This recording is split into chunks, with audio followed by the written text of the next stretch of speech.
Ba-da-bum-bum-ba-da. Hello, America. Welcome to your Leo Nation, where we believe in and support the rule of law. I am the Chief Mark Garrett. This topic, boy, it fits into the category of unreal science fiction. Let's hop right into it. Like I told you, I am staying on the immigration issue for a while. Of course, this one's multifaceted. This particular topic here. It's one story I want to discuss with you, give you my take on it. Actually, there should be only one take if anybody has two brain cells and a sense of right and wrong. But here we go.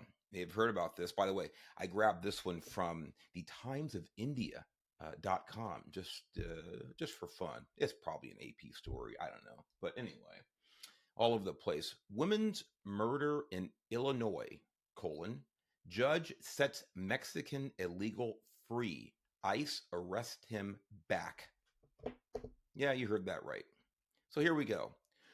Jose Luis Mendoza Gonzalez, accused of decapitating Megan Boss and concealing her body, was rearrested by ICE after being released under Illinois' Safety Act. Talk about that in a second. You know, if it's from a blue state and it's got safe in it, it must be good. The release sparked outrage, with officials questioning the decision given the severity of the charges. Mendoza Gonzalez is now in ICE detention. Oh my God, he's probably having to brush his teeth in the same place where he poops, down at our detention center here in Florida. While the case continues to draw criticism regarding public safety and immigration concerns. That was a synopsis here. A Mexican national accused of decapitating a missing Illinois woman and hiding her body in a bleach-filled container was rearrested by U.S. immigration authorities on Saturday. This just a few days ago, local time in Chicago, months after he was released from custody despite facing serious charges. Yeah, you heard that right. This guy was arrested for what I just read and released and been out for a while. Jose Luis Mendoza Gonzalez, a 52-year-old resident of Waukegan, Illinois, was first arrested in April after police discovered the body of 37-year-old Megan Boss in a container in his backyard. He was charged with concealing a corpse, abusing a corpse, and obstruction of justice, according to the Department of Homeland Security.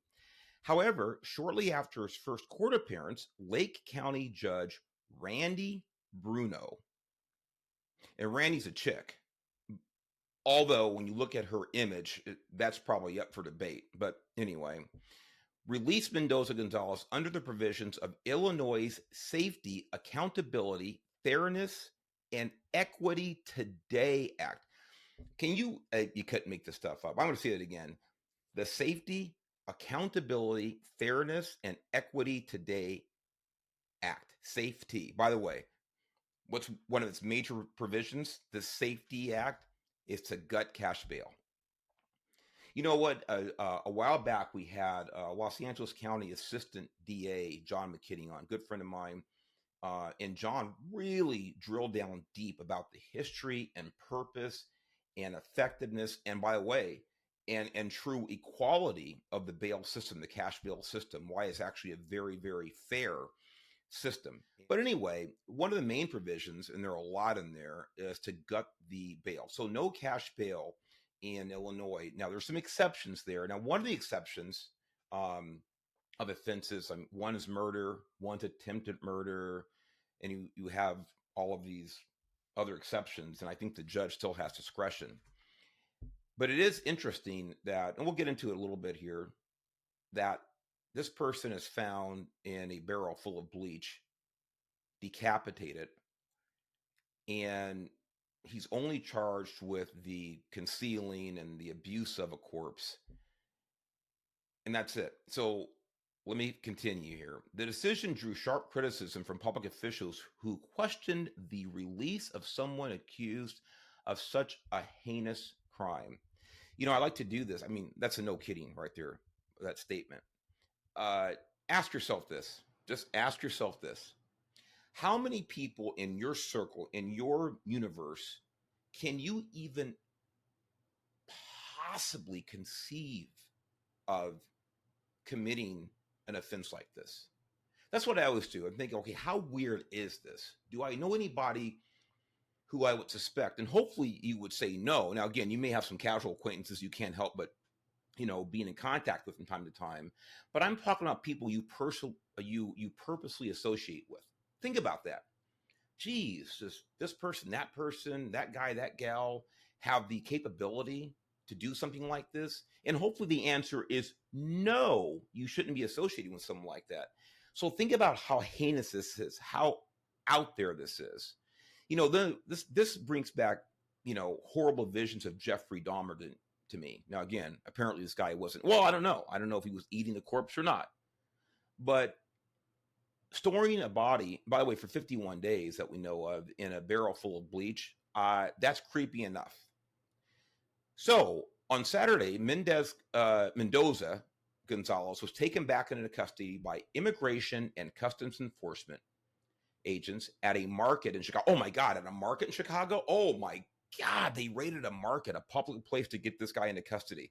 Oh my God, they must have been arresting poor innocent women and children. I can't believe it.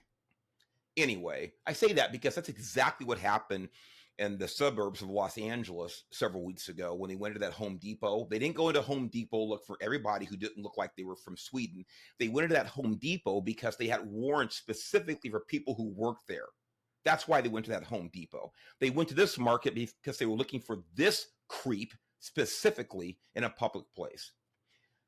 He now remains in ICE detention, DHS confirmed. The body of Megan Boss, who had been reported missing on March 9th, was found in April. According to her family, she was last seen in February. Investigators allege that Mendoza Gonzalez kept Bose's body in his basement for 2 days before moving it to the yard, where it remained concealed for nearly 2 months. DHS officials said that Boss had been decapitated and her remains were found inside a container filled with bleach. It is absolutely repulsive this monster walked free on Illinois streets after allegedly committing such a heinous crime, a DHS spokesperson said.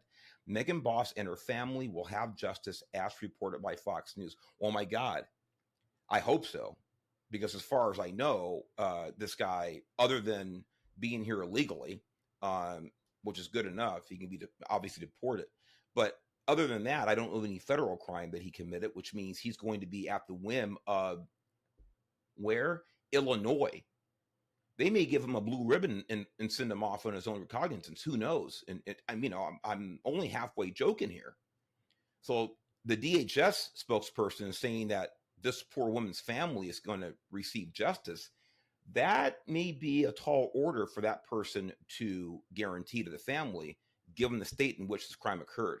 After Mendoza Gonzalez was released in April, Antioch Mayor Scott Gartner, and it is Gartner, Gartner, criticized the laws that allow the suspect's release. I was shocked to find out literally the next day that the person that they had arrested for this had been released from prison under the Safety Act less than, detain less, I think, than 48 hours, Gartner said. I mean, Gartner's the mayor, I guess, of the city where it occurred. You know what? He shouldn't be shocked. He lives there. He's an elected official. He should be aware of the Safety Act. See, I'm not shocked. I am disgusted. I'm absolutely disgusted. I'm sickened by this. But when you look at the Safety Act here, no bail over there, you shouldn't be shocked by these things. This is exactly the end result, the end game of these horrible laws that are passed in blue states when it comes to law enforcement. Speaking of that, another huge part of this Illinois Safety Act is really to gut the effectiveness of law enforcement. You ought to look at the restrictions and the bureaucratic mess that they target towards law enforcement to make their jobs much more difficult, much more inefficient, much more bureaucratic heavy. It's absolutely sinful. It really is. So take a look at it. I mean, we may post it here, but anyway, Gartner emphasized that there are several other serious factors in this case, including the nature of the crime, how long it was hidden, I mean the body, and the fact that the suspect is not a U.S. citizen and could potentially flee the country. This is such, I mean, I want to say excellent point. It's an obvious point, but such an important point. And this goes back to me staying on the immigration issue, is that this is not somebody who is here legally. We know apparently maybe didn't know where he lived. This is why they arrested him in the market. But this person's home country is outside of the United States. When this judge, old Randy herself, who I think is a thug in a black robe, when she released this animal, she had no idea where he might end up, especially with the possibility of him going back to the country that he entered the United States illegally from. So it's a very, very important point. And I'm going to get back to that as we wind down here in a minute. Mendoza Gonzalez reportedly told authorities that Boss had overdosed at his home. Instead of calling 911, he allegedly broke her phone and kept her body in the basement for 2 days before moving it outside. Now, this doesn't go much into the, to the court hearing, the arraignment, whatever proceedings took place. But this judge, who has no judgment, apparently, again, I don't know what the DA did. So, I wasn't there. I don't have any transcripts of what the DA said, what the DA pleaded for, what the DA wanted or didn't want, or things like this. But according to this, the only reason that he's not still in custody for attempted first-degree murder is because he said that this woman whose head he cut off and he has marinating in bleach OD'd and he had nothing to do with it. I guess they're taking his word. This is, I'll use this word, fascinating.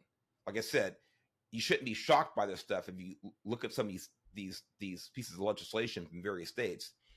But this is, it is mind-boggling in so many ways. So he told them that she overdosed. Republican state representative Tom Weber also expressed concern about Mendoza Gonzalez's release in April. Someone that hid their body in a garbage can for 51 days after leaving it in the basement for 2 days and not calling 911, breaking a phone. Is this a non-detainable offense, Weber said. Should we not find out? Wait for a toxicology report. Anything. Exactly. Can we do a medical examination of the body to at least try to determine the cause of death before you release this guy on these misdemeanors just for harboring, whatever the word is, and abusing a corpse? Let me ask you this. It's a rhetorical question. If this guy had looked Caucasian, say a 35-year-old white male shows up to court with a MAGA hat on, do you think that this judge, a U.S. citizen, by the way, I got to put that on there, do you think this judge would have released him with no bail? By the way, I did a little research on the good Randy Bruno, the thug in a black robe. And she has some other quite questionable rulings that she's made. One involving a really ugly, really scary child custody case. Look it up yourself.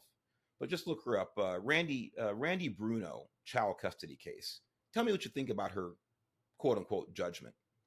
But do you think that she would have released someone under those circumstances who had been charged with the same crimes? Do you think she might have said, geez, maybe, and I don't know, maybe this lady did die of an overdose, but do you think a good judge and or a DA might have said, maybe it's possible, there's fair reason to believe this guy actually killed her and now is trying to figure out a way to conceal his crime? I don't know. But that's one reason that people in sane states actually have cash bail. For your Leo Nation, I'm the Chief, Mark Garrett. We'll see you next time. God bless you. Stay safe.